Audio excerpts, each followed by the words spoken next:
அதிசயங்கள் செய்கிறவர் நம் அருகில் இருக்கிறார்.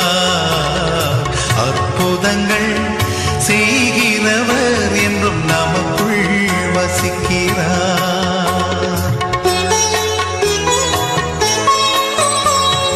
தண்ணீரை இரத்தமாய் மாற்றினார் அதிசயம். எகிப்து தண்ணீரை இரத்தமாய் மாற்றினார் அதிசயம். வெறும் தண்ணீரை திராட்சை ரசமாய் மாற்றினார் அதிசயம்.